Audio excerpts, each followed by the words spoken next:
बिस्मिल्लाहिर्रहमानिर्रहीम। अस्सलाम वालेकुम नाज़रीन, मैं हूं कंबर ज़ैदी। प्रोग्राम देख रहे हैं आप डिबेट एट 8। नाज़रीन, पाकिस्तान की मुआशी हालत बदतर होती जा रही है। आए रोज नया बहरान खड़ा हो जाता है। हुकूमत ने अब फैसला किया कि तेल की कीमतें रोजाना की बुनियाद पर चेंज की जाएंगी। इसका क्या मैकेनिज्म बनाया जाएगा, आज इस प्रोग्राम में डिस्कस करेंगे। आटे का बहरान क्या पैदा होने वाला है। मिल मालिकान ये कह रहे हैं कि हमें गंदम इंपोर्ट करनी पड़ेगी, जबकि विफाकी वुज़रा कहते हैं कि पाकिस्तान में गंदम जो है मौजूद है, इसकी होर्डिंग को रोकने की जरूरत है। दूसरी जानिब ईरान अमेरिका जंग जो है क्या नया रुख इख्तियार करेगी, मुल्क में उसका डायरेक्टली उससे इंपैक्ट हो रहा है। तेल की प्राइसेस चेंज हो रही हैं, लेकिन जब तेल की प्राइसेस आलमी मंडी में कम हुई, हुकूमत ने वो असर मुकम्मल तौर पर आवाम तक नहीं पहुंचाया। अब जब तेल की प्राइसेस जो है वो बढ़ रही हैं आलमी मंडी में, तो हुकूमत जो है वो पेट्रोल की कीमत में इजाफा किए जा रही है और डीजल की कीमत में इजाफे के बायस जो है अशिया खुर्दो नोश की कीमतों में इजाफा होगा। आपकी मईशत जो है वो मजीद कमजोर होगी, मुल्क में बेरोजगारी बढ़ जाएगी, गुर्बत बढ़ जाएगी। इस सब को एड्रेस करने के लिए हुकूमत क्या करेगी, जो मजीद बहरान जन्म ले रहे हैं, हुकूमत के लिए एक बड़ा चैलेंज है। आज इसी पर नजर डालेंगे। हमें ज्वाइन किया है माहिर मुआशियात अफीम साहब ने। डॉक्टर साहब बहुत शुक्रिया हमें प्रोग्राम में ज्वाइन करने के लिए। डॉक्टर साहब, किस तरह से देखते हैं पेट्रोल प्राइसेस में फिर से इजाफा, फिर आबनाए हुर्मत से राइट नाउ जो है वहां पे कंडीशन तो वैसे ही चल रही है, आए दिन हम ये देखेंगे कि फ्लक्चुएट होंगी कीमतें।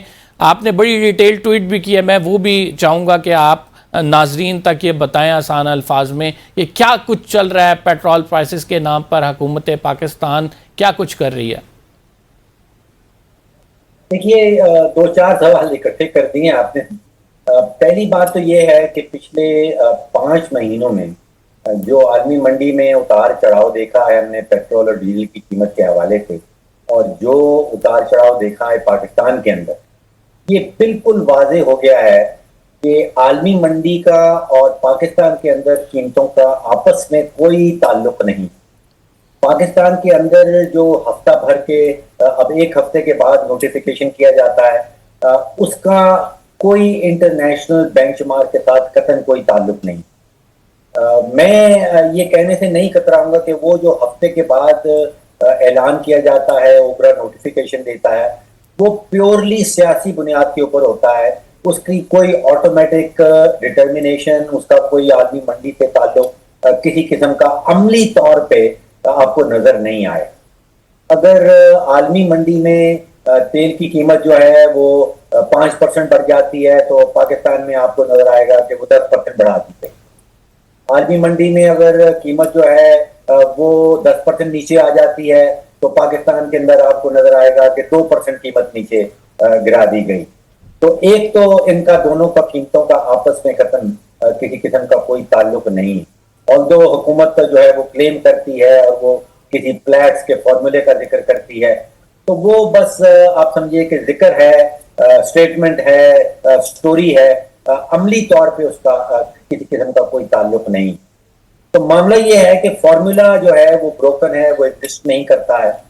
अब हुकूमत ये कह रही है कि उसी फॉर्मूले की बुनियाद के ऊपर, पहले हम दोस्तों में एक दफा झटका देते थे अवाम को, फिर हमने सोचा कि जी हर हफ्ता झटका देना जरूरी है, तो अब वो ये कह रहे हैं कि हमने रोजाना की बुनियाद पे अवाम को झटका देना। एक तो इसकी प्रैक्टिकेबिलिटी, इसका जो अमल दरामद है वो कैसी होगा, मेरी समझ से तो बाहर की बात।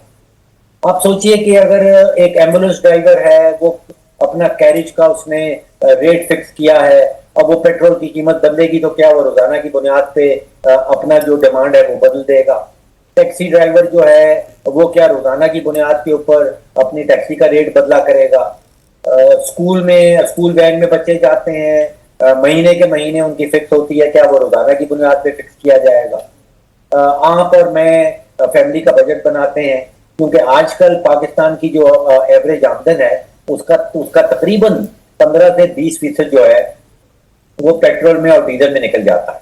बहुत बड़ी अमाउंट हमारी आमदन की है वो इस वक्त पेट्रोल डीजल में जा रही है। तो क्या हम रोजाना की बुनियाद के ऊपर अपना एक नया बजट बनाया करेंगे? क्या बस वाले रोजाना की बुनियाद पे नए टिकट छापा करेंगे? अब वो इकोनॉमिक्स में कहा जाता है कि कारोबार का जो सबसे बड़ा दुश्मन होता है वो गैर यकीनी की फजा होती है। तो अब यहाँ पे हुकूमत खुद से क्या पाकिस्तानी कारोबारी लोगों के लिए उस गैर यकीनी की फजा इतना बढ़ा देना चाहती है कि उस कॉस्ट जो है वो थ्रेशोल्ड से बाहर चले जाए। तो मैं तो समझ नहीं पा रहा हूँ ये डेली जो फिक्सेशन वाला मामला है ये प्रैक्टिकल भी है। डॉक्टर साहब, जो आपने कहा कि इंटरनेशनल मार्केट की जो कीमतें हैं उससे कोई ज्यादा असर नहीं पड़ता या हुकूमत उसको ज्यादा फॉलो नहीं करती, हुकूमत अपने तय जो है वो 10% ज्यादा बढ़ा देती है, मैं चाहूंगा आप इसकी बेसिस दें, क्योंकि हुकूमत की जानिब से तो यही दलील दी जाती है कि चूंकि आबनाए हुर्मस बंद है, जंग हो रही है, हमारी जो इंटरनेशनल मार्केट में कीमत है वो $120 पे पहुंच चुकी है फी बैरल, तो हम उसको जस्टिफाई करते हुए कीमतें बढ़ा रहे हैं। आप कह रहे हैं इसका ताल्लुक नहीं है, जरा इसके हवाले से मुझे बता दें। ये इसको भी दो हिस्सों में बांट लेते हैं। एक राउंड 1 है जंग का, और उसके बाद फिर जंग बंदी हो गई और फिर राउंड 2 शुरू। राउंड 1 में जो आलमी मंडी में कीमत थी वो तकरीबन $70 फी बैरल थी, और पाकिस्तान में उस वक्त 257 रुपीज फी लीटर, और पीक कर गया था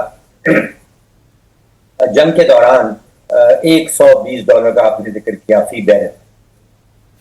और तकरीबन राउंड 1 में जो आलमी मंडी में इजाफा था वो $50 का इजाफा है, और जंग बंदी के फौरन बाद कीमतें जंग से पहले भी आलमी मंडी में $67 पे आ गई, वो वहां पे पहुंच गई, और पाकिस्तान में उस हवाले से उस मुकाबलतन उतना रिलीफ नहीं दिया गया, नहीं आई। राउंड 2 में कीमतें $70 से कहीं $80-81 पे गई हैं, सिर्फ $10-11 का इजाफा हुआ। तो एक तो ये बहुत बड़ी तब्दीली है कि आलमी मंडियां जो है वो ये कह रही हैं कि जियो पोलिटिकल रिस्क जो है, जो वॉर का रिस्क प्रीमियम है, वो कंट्रोल में कर लिया गया। वो पहले $50 का था, अब वो $10-11 पे आ गया। और इसका मतलब ये है कि आलमी मंडियां ये कह रही हैं कि इतना बड़ा जंग का जो वॉर प्रीमियम है वो सामने आने वाला नहीं। उसका मतलब एक ये भी हो सकता है कि बहुत सारे मुतबादिल रास्ते खुल गए हैं। सऊदी अरब में 2 दिन पहले चेक कर रहा था, वो तकरीबन अपनी 70% जो उसकी पैदावार है तेल की, वो स्ट्रेट ऑफ हॉर्मुज से उससे निकाल के और अपनी पाइपलाइन में डाल दी है, जो रेड सी का एक पोर्ट है यांबू, वहां पे जाके निकलती।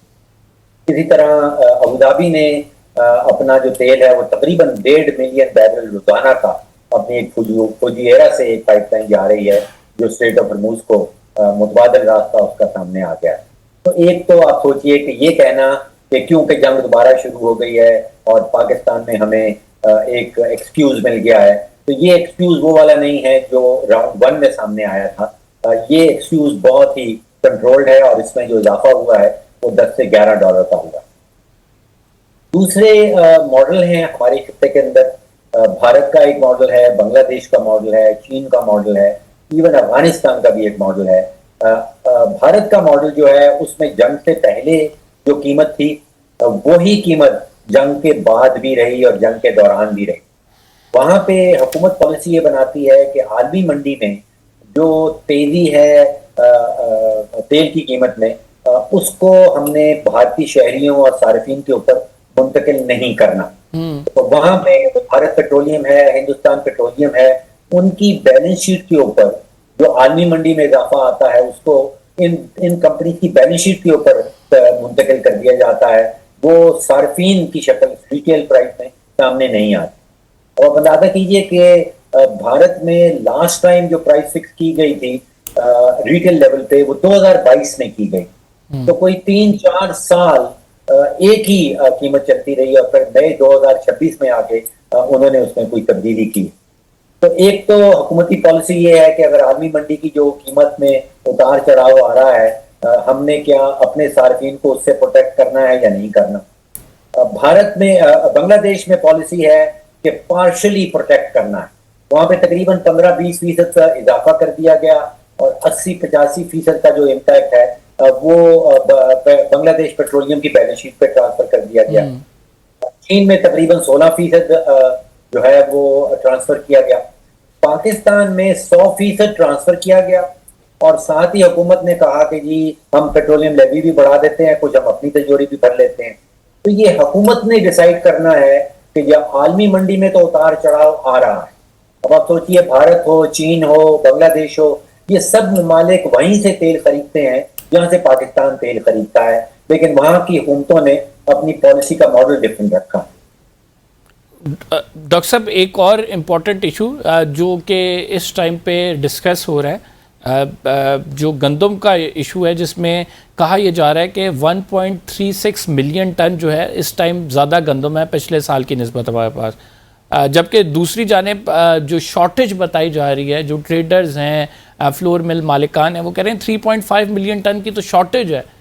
अपेरेंटली वो कह रहे हैं कि गंदम का बहरान एक पैदा होने जा रहा है, हमें इंपोर्ट करनी चाहिए, लेकिन हुकूमत ये कह रही है कि राइट नाउ कोई गंदम का बहरान नहीं है, होर्डिंग जो हुई है हम उस पर क्रैक डाउन कर रहे हैं। आप कैसे देखते हैं इसे?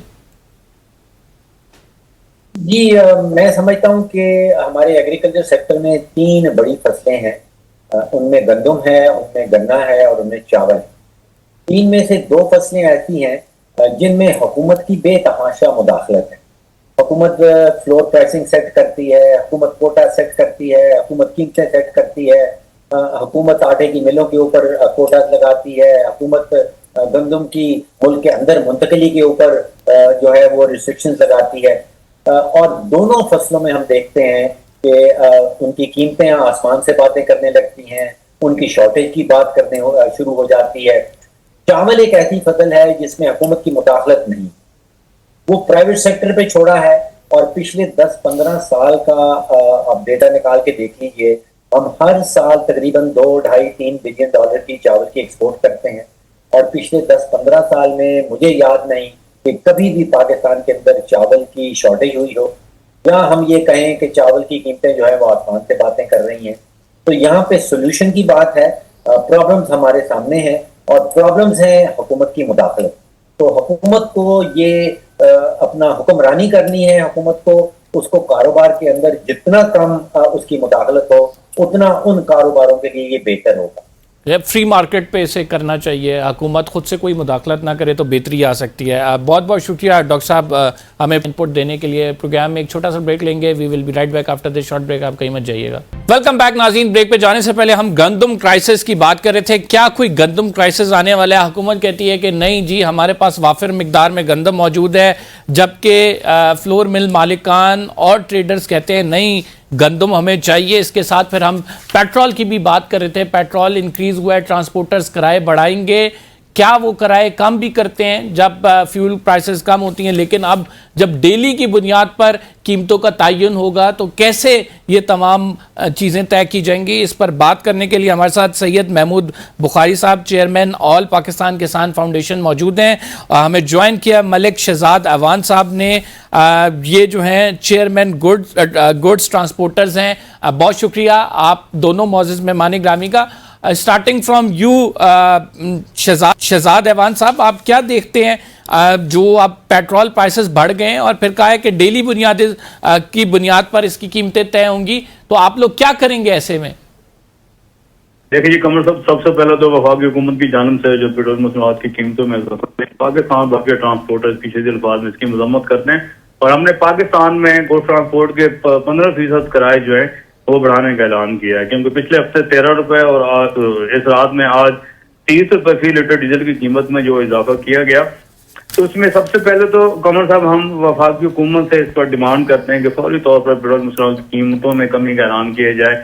जो विद होल्डिंग टैक्स में इजाफा हुआ, जो टू टैक्स में इजाफा हुआ, या जो गवर्नमेंट ये बात कर रही है कि रोजाना की बुनियाद पर जो है कीमतों की रद्दोबदल की जाएगी, ये हमें इस बात की गवर्नमेंट की ये बात बिल्कुल समझ नहीं आ रही। शायद गवर्नमेंट ये चाह रही है कि ट्रांसपोर्टर जो है पाकिस्तान भर के हम मुल्क की हड़ताल की तरफ चले जाएं। हमने दिसंबर में भी मुल्क की हड़ताल की थी, 10 दिन हड़ताल जारी रही, उस पर भी जो गवर्नमेंट ने हमारे साथ जो वादे किए उस पर इम्प्लीमेंट नहीं हो रहा। और अब आज हमारी 50% ट्रांसपोर्ट जो है कमर साहब, मैं अर्ज करूं कि हुकूमत, वफाकी हुकूमत की गलत पॉलिसियों की वजह से गाड़ियां खड़ी हो चुकी हैं। क्या गलत पॉलिसी है, जरा बता दें, आप पॉइंट आउट कर दें, क्या गलत पॉलिसी है? देखें कमर साहब, टूल टैक्स में इजाफा, विद होल्डिंग टैक्स में इजाफा, पेट्रोलियम मसनूआत की कीमतों में बार बार इजाफा। हमें कहा जाता है कि आलमी मंडी में जंगी हालात की वजह से अगर जंगी हालात की वजह से गवर्नमेंट परेशान है, हमने तो मुश्किल हालात में सर मुल्क के वसीतर मफाद में कमर साहब हमने गाड़ियां अपनी नुकसान में चलाई, लेकिन गवर्नमेंट किसी किस्म का हमें रिलीफ देने को तैयार नहीं है। अगर वहां पर उनकी मजबूरी है डीजल पेट्रोल की कीमतों में इजाफा करना उनकी मजबूरी है, तो क्या टूल टैक्स में इजाफा करना भी गवर्नमेंट की मजबूरी है? क्या विद होल्डिंग टैक्स में इजाफा करना भी गवर्नमेंट की मजबूरी है? गुड ट्रांसपोर्टर्स को कहीं किसी जगह पर भी ना वफाकी हुकूमत की तरफ से, ना सूबाई हुकूमतों की तरफ से सर, ना सिंध गवर्नमेंट की तरफ से, ना पंजाब हुकूमत की तरफ से, केपी और बलोचिस्तान के हालात आपके सामने हैं। वहां हम गाड़ियां भेज नहीं सकते और पंजाब हुकूमत, वफाकी हुकूमत और सिंध हुकूमत की गलत पॉलिसियों की वजह से, इनकी वजह से हम गाड़ियां नहीं चला सकते। तो आज भी इस हवाले से हमारा इजलास था, पाकिस्तान भर के एसोसिएशन के नुमाइंदे जो है उन्होंने जूम पे मीटिंग में शिरकत की और हम अगले 2-4 दिन में प्रेस कॉन्फ्रेंस करके शायद हम मुल्क की हड़ताल की तरफ चले जाए। अब हम तो आज के इजलास में क्या डिसीजन हुआ आप लोगों का? देखें सर, इसमें यही है, हम गवर्नमेंट को हमने 2-4 दिन में प्रेस कॉन्फ्रेंस करके हम अल्टीमेटम देंगे। पेट्रोलियम मसनूआत की कीमतों में गवर्नमेंट हमें रिलीफ नहीं दे सकती, तो टूल टैक्स जो है उनमें गवर्नमेंट हमें रिलीफ दे, क्योंकि एक ट्रक, एक ट्रॉलर हमारे एक ट्रिप का अगर लाहौर जा रहे कमर साहब तो 40,000 एक ट्रक टूल प्लाजा की मद में हम सर दे रहे हैं। एक महीने में हमारा एक ट्रक, एक ट्रॉलर जो है वो 4 ट्रिप लगा रहा है, 1,60,000 हम सिर्फ टूल टैक्स की मद में अदा कर रहे हैं। और गवर्नमेंट, फेडरल गवर्नमेंट हमें ऑफर क्या कर रही है, एक ट्रॉलर पर जो है हम आपको 80,000 की सब्सिडी, और वो 80,000 की सब्सिडी भी हमारे ट्रांसपोर्टर्स को नहीं मिली। ये प्रेस कॉन्फ्रेंस करते हैं फेडरल मिनिस्टर, लेकिन हमारे किसी ट्रांसपोर्टर्स को कमर साहब किसी किस्म का कोई रिलीफ नहीं मिलता। तो हम गवर्नमेंट को प्रेस कॉन्फ्रेंस करके अल्टीमेटम देंगे कि अगर पेट्रोलियम मसनूआत की कीमतों में नहीं तो टूल टैक्स की मद में, विद होल्डिंग टैक्स की मद में, या ट्रैफिक पुलिस के जो चलान है, मोटरवे पुलिस के जो नाजायज चलान में, कहीं किसी जगह पर भी तो ट्रांसपोर्टर्स को फैसिलिटेट किया जाए। हम वो लोग हैं जो गवर्नमेंट का रोड बाद में यूज करते हैं, पहले गवर्नमेंट को एडवांस और फिक्स टैक्स अदा करते हैं। टैक्स पेयर के साथ गवर्नमेंट जो है हमें मजबूर कर रही है कि हम मुल्क की हड़ताल की तरफ। जी महमूद साहब, मैं आपकी तरफ आता हूं दोबारा। महमूद साहब, आप किस तरह से देखते हैं, क्या आप कोई गंदम क्राइसिस वाकई देख रहे हैं? हुकूमत का जो दावा है उसमें कितनी सदाकत है? जी बिस्मिल्लाहिर्रहमानिर्रहीम, अल्लाहुम्मा सल्ली अला मुहम्मद व अला मुहम्मद। बहुत शुक्रिया कंवर साहब आपका और आपके चैनल का। गुजारिश ये है कि ये हुकूमत गूंगी भी है, बहरी भी है और अंधी भी, ना ये किसी की बात सुनने के लिए तैयार है। हमने बहुत पहले कह दिया था कि ये क्राइसिस आना है, यानी अप्रैल के अंदर जब हार्वेस्ट हो रही थी गंदम, और उस वक्त के आप प्रोग्राम हमारे उठा के देख लें, और हमने उस वक्त कहा था, और इनके जो वज़रा हैं पंजाब के, सिंध के सूबाई वज़रा, वो जनाब बड़े बड़ी प्रेस कॉन्फ्रेंसेस कर रहे थे और कह रहे थे कि उन्होंने कोई मार्का मार लिया, और हम कह रहे थे कि ये पैदावार जो है, जो आप बता रहे हैं, ये दुरुस्त नहीं है। और जो आप कह रहे हैं कि इतने करोड़ एकड़ के ऊपर गंदम लग गई है, ये भी दुरुस्त नहीं है आपका डाटा, क्योंकि सरकारी डाटा होता है, जो नीचे लोग काम करने वाले होते हैं, एहलकार, वो अपनी जान बचाते हैं। और ये जो है पॉलिसी हुकूमत की, जो एग्रीगेटर की पॉलिसी है, अब हुकूमत छापे मार रही है, हुकूमत पकड़ रही है, यानी ये जालिम भी है और सफाक भी है ये हुकूमत में। सच्ची बात है। अभी आप पेट्रोलियम की बात कर रहे थे, मैं वो भी, उस पर भी मैं बात करूंगा, लेकिन गंदम की आप ये देख लें कि हर मुल्क जो है स्ट्रेटेजिक रिजर्व अपने पास रखता है। खुदा ना खास्ता आज जंग लग जाए, खुदा ना करे कोई डिजास्टर आ जाए, कोई सैलाब का, कोई जल्जले का, कोई, तो क्या आप ये प्राइवेट सेक्टर के, या जिनको हम माफियाज कहते हैं या स्टॉक करने वाले कहते हैं, उनके रहमो करम के ऊपर आप कौम को जो है वो डाल रहे हैं? जब ये बात कही गई थी कि आपने अगर कोई मैकेनिज्म तब्दील भी करना है, अब इन्होंने क्या किया, ट्रक की बत्ती के पीछे लगाया। 3 साल से किसान रो रहा है, किसान को नहीं उसका मुआवजा मिल रहा उसकी फसलों का। जो खाद 2022 के अंदर जो है वो 8,000 रुपए की थी, आज वो 17,000 रुपए की डीएपी जो है वो पहुंच गई है। और आप जो यूरिया उस वक्त जो है वो 800 रुपए की थी, आज वो जाके पहुंच गई है 4500 रुपए में। उस वक्त 1600 रुपए की यूरिया जो है वो मिल रही थी। तो और डीजल आप देखें, यानी जिस तरह अमेरिका बमबारी हुकूमत की करके आप कैसे देखते हैं हुकूमत की जो मुदाखलत होती है गंदम के मामले पर सपोर्ट प्राइस तय करना या नहीं, इसको फ्री मार्केट पर छोड़ दिया जाए जैसा कि फारूक सलीम साहब हमें कह रहे थे, किसान इस पर राजी हैं?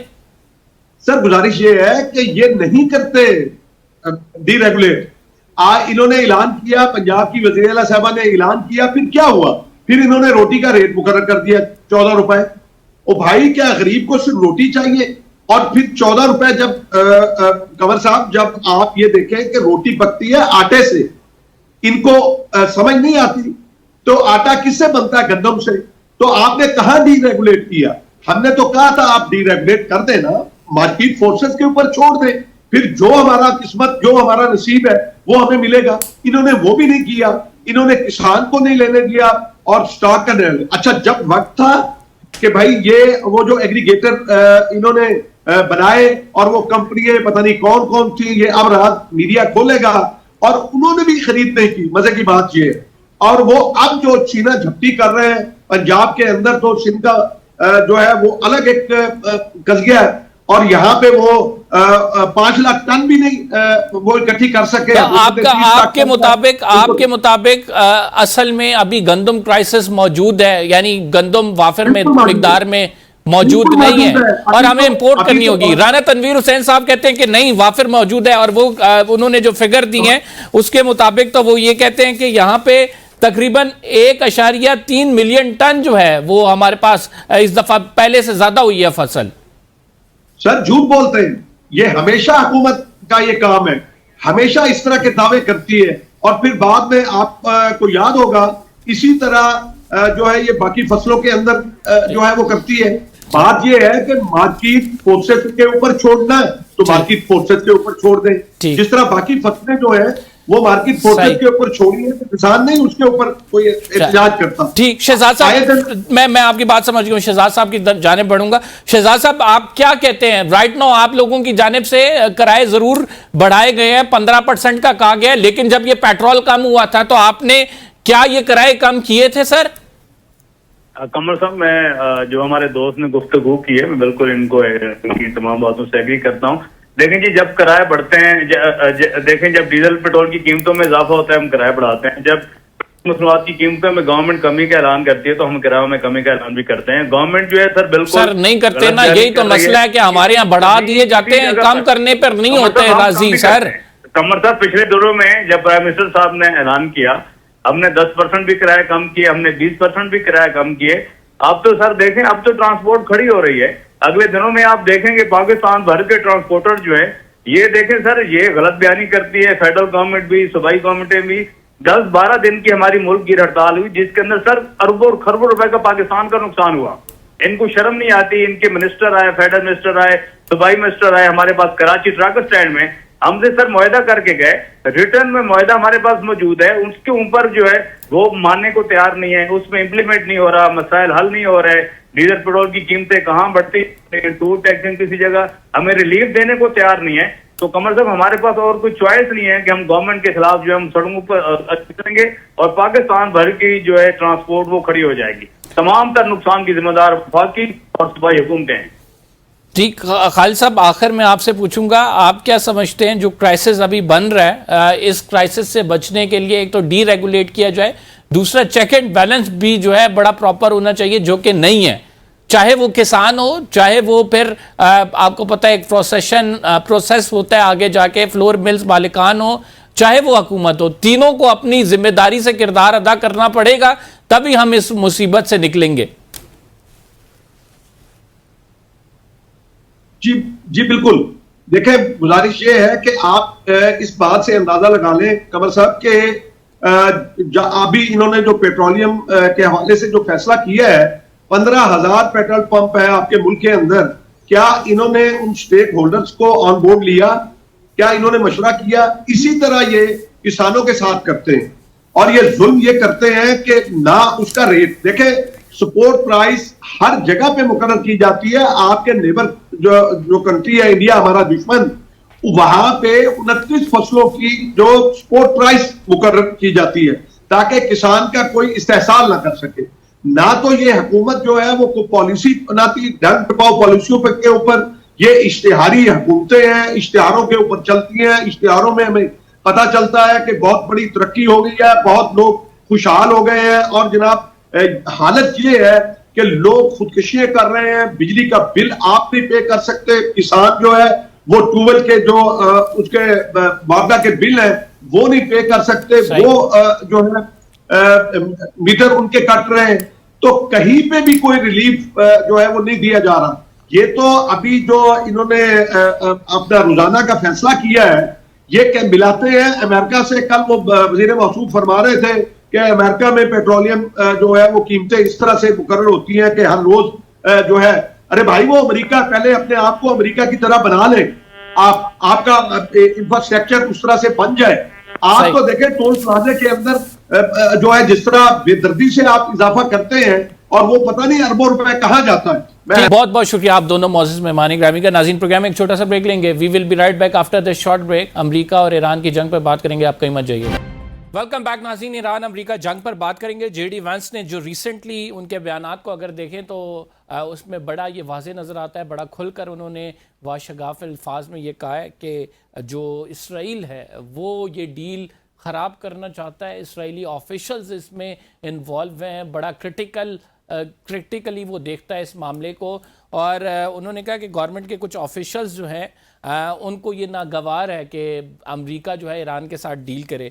इस पर बात करेंगे। जावेद मलिक साहब ने हमें ज्वाइन किया है, सीनियर सफारतकार रहे हैं। जावेद साहब, बहुत शुक्रिया हमें प्रोग्राम में ज्वाइन करने के लिए। जावेद साहब, कैसे देखते हैं, एक तो ईरान अमेरिका जंग दोबारा से इसका आगाज़ हो गया, मेमोरेंडम ऑफ अंडरस्टैंडिंग जो इनके दरमियान हुआ था वो 14 नुकात वो बिल्कुल ही पसे पुश डाल दिए गए हैं। अब जो रीसेंट वेव है ये कितनी स्ट्रेच होगी, और फिर जेडी वैंस के जो ये बयानात हैं इनको कैसे देखते हैं आप? जी कमर साहब, थैंक यू वेरी मच।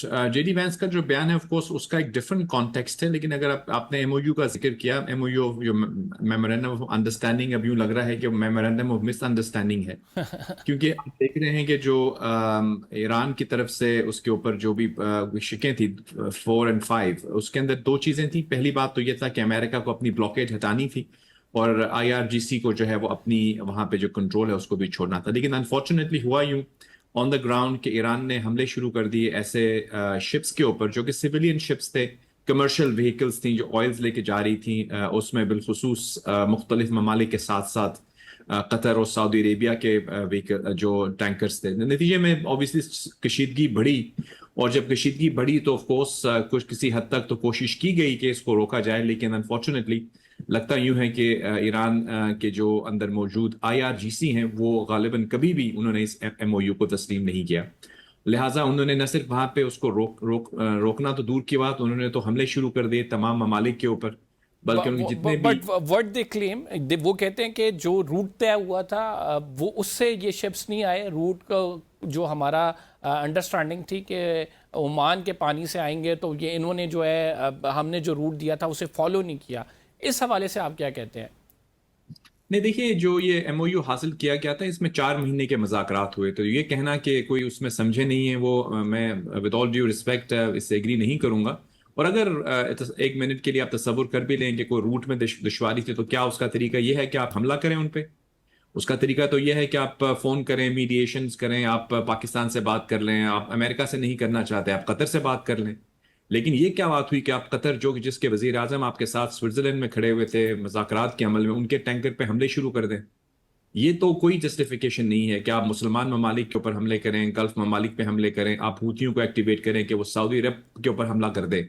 ऐसा मुल्क जो कि तमाम मुसलमानों का मरकज है उसके ऊपर आप जानते हैं हमले किए गए, बहरीन पे किए गए, कुवैत पे किए गए। तो ये तो अनफॉर्चुनेट है, और आई थिंक दुनिया इस वक्त देख रही है कि ईरान जो है वो एग्रेशन की तरफ आ चुका है, और लिहाजा सिचुएशन बढ़ती चली जा रही है कशीदगी की तरफ। वन होप्स कि ये किसी हद तक इस पे कंट्रोल पाया जा सके। लेकिन जो मेरी अंडरस्टैंडिंग है, कमर साहब जो दुनिया में बहुत भी ऑब्जेक्टिव और न्यूट्रल ऑब्जर्वर्स हैं, वो आपको ये बताएंगे कि दरअसल यहाँ पे ईरान के अंदर 2 हुकूमतें हैं। एक हुकूमत तो वो है जिसके सदर को हमने इस्लामाबाद में वेलकम किया, वो मसूद पेशकियान साहब, वो एक पॉलिटिकल गवर्नमेंट है, लेकिन वो पावरलेस है IRGC के सामने। IRGC के बारे में आपको इल्म होगा, हर मुल्क की एक आर्मी होती है, लेकिन IRGC एक रवायती आर्मी नहीं है। वो IRGC का एक मुखफ़फ़ है, यानी इरानियन रेवोल्यूशनरी गार्ड कोर, यानी वो जो उनका इनकलाब आया था 47 साल पहले, उसकी जो खदोखाल है या उस इनकलाब को, वो न सिर्फ उसकी प्रोटेक्शन, पासदारान कहते हैं उसको, पासदारान इनकलाब, बल्कि वो ये भी चाहते हैं कि वही जो तर्ज हुकूमत है ईरान के अंदर वो एक्सपोर्ट किया जाए मुख्तलिफ ममालिक के अंदर। तो उसकी नजरियाती दिफा और उसकी एक्सपेंशन उनका एजेंडा है। ऐसी कोई भी चीज जो उनके रास्ते में आती है वो उसको तस्लीम नहीं करते, ये चीज बिल्कुल वाजे है। इसके ऊपर मुबस्सिरीन जो हैं वो अग्रीड हैं। तभी आपको नजर आता है कि कभी लेबनान के अंदर, कभी फलस्तीन के अंदर हमास नजर आती है आपको, वहां पे हिजबुल्ला, इधर हुथीज हैं, इराक में इनकी एंटिटीज हैं। तो ये IRGC महदूद नहीं है ईरान तक, ये मुख्तलिफ ममालिक में मौजूद है। बरतानिया के अंदर अभी आपको याद, कुछ दिन पहले, आई थिंक 3 days ago, बरतानिया की हुकूमत ने इनको प्रोस्क्राइब किया है as a national security threat. तो ये मुख्तलिफ ममालिक में इनकी प्रेजेंस मौजूद है। इनके जो गोल्स हैं वो यही हैं कि अपने जो रेवोल्यूशन को वो प्रोटेक्ट भी करें और उसको एक्सपैंड करें, और उसके रास्ते में कोई भी आता है तो वो उसको हमला करते हैं। They will not stop anything short of that. Therefore ये मामला जो मैं आपकी बात बिल्कुल दुरुस्त है जावेद साहब। अगर इसी बात को मान लिया जाए, what do you think, IRGC के पास तो अभी एक बहुत बड़ा हथियार आबनाए हॉर्मुज़ है और वो उसको पूरी तरह यूटिलाइज़ कर रहे हैं। दे नो दैट के उसकी वजह से आलमी मईशत भी मुतासर होती है। अभी दोबारा से खाम तेल की कीमतें जो हैं वो बढ़ने जा रही हैं। पाकिस्तान में फ्यूल इंक्रीज़ हो गया। इसको कैसे रोका जाएगा, या इस जो थ्रेट बना हुआ है इसको अमेरिका किस तरह से आलमी मईशत के लिए, चूंकि खतरा बना है, अमेरिका को चाहिए, अमेरिका पे भी प्रेशर है, किस तरह से इस खतरे को ख़त्म किया जाएगा? जी, तो कमर साहब, आपने बिल्कुल वही बात, मेरी बात की तायीद की कि ये जो IRGC ने जो अगर इस स्ट्रेट ऑफ हॉर्मुज़ को ब्लॉक किया है, तो इससे तो बिल्कुल वाजे हो गया है ना कि वो तो कभी भी MOU को नहीं मान रहे थे। क्योंकि MOU का मकसद क्या था? MOU का मकसद था कि आप जंग की हालत से बाहर आएं और आप अमन की तरफ जाएं, और उसकी बेसिक कंडीशन ये थी कि आप अपना हॉर्मुज़ को खोल दें। अपना हॉर्मुज़ का जो आमदोरफ्त है वो इंटरनेशनल लॉ में इंश्राइंड है। किसी मुल्क को यह हक नहीं है अंडर इंटरनेशनल लॉ कि वो एक जो आमदोरफ्त की जगह है, जो इंटरनेशनल वाटर है, उसको वो प्रोटेक्ट करें या चोक करें। तो अगर वो चोक करेंगे, प्रोटेक्ट करेंगे, तो फिर उसको प्रोटेक्ट, खैर मैं क्या कह सकता हूँ, चोक या उसको कंट्रोल करने की कोशिश करेंगे तो मेरी नज़र में नाजायज़ है, उसका कोई जवाज नहीं बनता। ये तो ऐसे ही है जैसे हिंदुस्तान और पाकिस्तान के दरमियान पानी का तनाज़ा है और वो पानी को रोक रहा है हिंदुस्तान, तो वो तो गैर आईनी है, गैर कानूनी है, इंटरनेशनल लॉ के खिलाफ है। अगर अब कोई उसको कर लेगा तो उसको हम क्या, पाकिस्तान की हुकूमत कहती है कि वो एक ऐलान जंग होगा। तो फिर इसका मतलब है कि अगर वो हमेशा उसको ब्लॉक ही करना चाहते थे तो फिर ये MOU 4-5 महीने जो लगे रहे हम लोग, पाकिस्तान की हुकूमत और कतर और दुनिया भर के लोग, तो मतलब फिर ये इन मज़ाकरात का तो कोई फायदा ना हुआ। नतीजतन वही सामने आई। अभी आप देख रहे हैं कि अगर आप पाकिस्तान की जो हमारे अरबाब इख्तियार है उनको भी आप देखें तो वो किसी हद तक डिसअपॉइंटेड हैं, क्योंकि वो समझते हैं कि वो MOU जिसके ऊपर इतनी मेहनत की गई, हमारे फील्ड मार्शल साहब ने भी इतनी मेहनत करके 2 दफा विजिट किया, यकजहती भी की, हमारी पूरी पॉलिटिकल गवर्नमेंट भी थी, लेकिन हमारी किसी बात का नहीं पास किया गया। तो अनफॉर्चुनेट है कि इस सिमत में जा रहे हैं। और मैं आपको ये बता दूं कि देखिए, जो US है वो एक सुपर पावर है। अगर आप बिल्कुल कन्फ्रंट करेंगे उसको तो उसके नताइज फिर आप देख लीजिए, वट एवर हैपन्स। हाँ, हम तो ये दुआ करते हैं कि अभी भी जो पॉलिटिकल फेस ऑफ गवर्नमेंट है ईरान में वो प्रिवेल करे, और वहां पे जो है दानिशमंदी जो है वो यही है कि देखें, इस MOU में आपके सामने एक बहुत अच्छा रास्ता था कि आप जंग से बाहर आते, आप इकोनॉमिक प्रॉस्पेरिटी की तरफ जाते। उसके अंदर अगर MOU में आप देखें तो लिखा हुआ है billions of dollars Iran can freeze हो सकते हैं, उनकी जो इकोनॉमिक सैंक्शंस थे वो उठ सकते थे, उन पे तेल और गैस की पाबंदियां जो है वो हट सकती थी, और उनके इस सारे तनाज़े में जावेद साहब, जो कुवैत और कतर है वो पाकिस्तान से जो है सऊदी अरब की तर्ज का अगर मुआहदा करना चाह रहे हैं, आप कैसे देखते हैं इस डेवलपमेंट को, और is it really possible for Pakistan? जी, पाकिस्तान का देखिए जी, पाकिस्तान के जितने भी इकोनॉमिक इंटरेस्ट हैं वो गल्फ ममालिक के साथ हैं। ये बिल्कुल, आप किसी भी फॉरेन पॉलिसी जो न्यूट्रल ऑब्जर्वर हो आप उससे बात कीजिएगा, वो आपको यही बताएगा। 7 मिलियन पाकिस्तानी गल्फ में रहते हैं। आप अभी देख लीजिए, कुछ दिन पहले जो स्टेट बैंक ने फिगर्स जारी किए हैं, जो फॉरेन करेंसी रेमिटेंसेस पाकिस्तान में इतनी आई हैं कि वो आपकी एक्सपोर्ट से ज्यादा हैं। अब ओवरसीज पाकिस्तान की सबसे बड़ी तादाद कहाँ है? आपको सब बताएंगे, गल्फ में है। वहां इन्वेस्टमेंट कहां से आ रही है? गल्फ से आ रही है। कितनी रेमिटेंस आपको ईरान से आती है, कितने आपके ओवरसीज पाकिस्तानी ईरान में काम करते हैं, कौन कितनी इन्वेस्टमेंट ईरान ने पाकिस्तान में की है। ईरान को तो इंडिया के साथ मिलकर चार बहार बना रहा था, आपको याद होगा। तो पाकिस्तान ने उन तमाम चीजों के बावजूद इस खित्ते के अमन के लिए कोशिश की कि ये मामला सेटल हो जाए। पाकिस्तान मेरी नजर में अभी आप देखते हैं कि अगर ईरान की तरफ से हमले किए जाते हैं सऊदी अरेबिया के ऊपर, तो मैं तो समझता हूं ये बहुत बड़ी रेड लाइन है, क्योंकि पाकिस्तान का डिफेंस एग्रीमेंट है सऊदी अरेबिया के साथ। सऊदी अरेबियन के टैंकर को उड़ाया, सऊदी अरब के ऊपर हुतियों ने हमले किए, तो ये तो बहुत कॉम्प्लिकेट कर रहे हैं सिचुएशन को, तशवीशनाक हद तक बढ़ रही है। पाकिस्तान को अगर खुदा न खास्ता रिस्पॉन्ड करना पड़ा तो फिर तो मुश्किल पैदा होगी तमाम लोगों के लिए।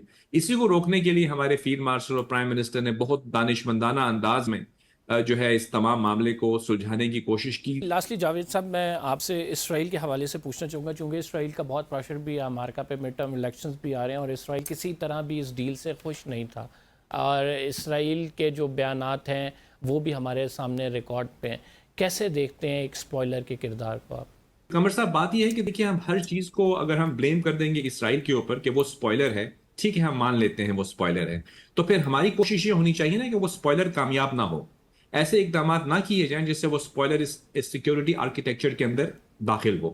पाकिस्तान की काविशों से जो दानिशमंद की आदत है कतर की, गल्फ ममालिक की, इवन अमेरिका की किसी हद तक, जेडी वैंस का आपने जिक्र किया था, जेडी वैंस ने बहुत सख्त अल्फाज में इसराइल को टोका था, ठीक है।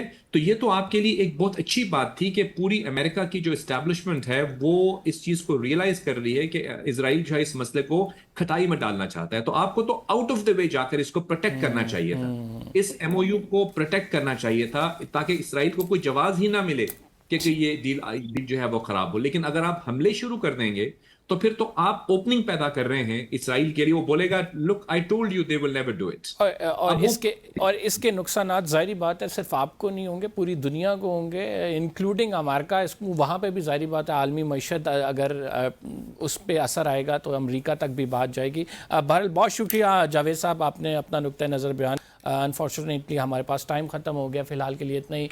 कंबर ज़ैदी को इजाज़त दीजिए, अगले प्रोग्राम में आपसे मुलाकात होगी नाज़रीन, अल्लाह ने के बाद।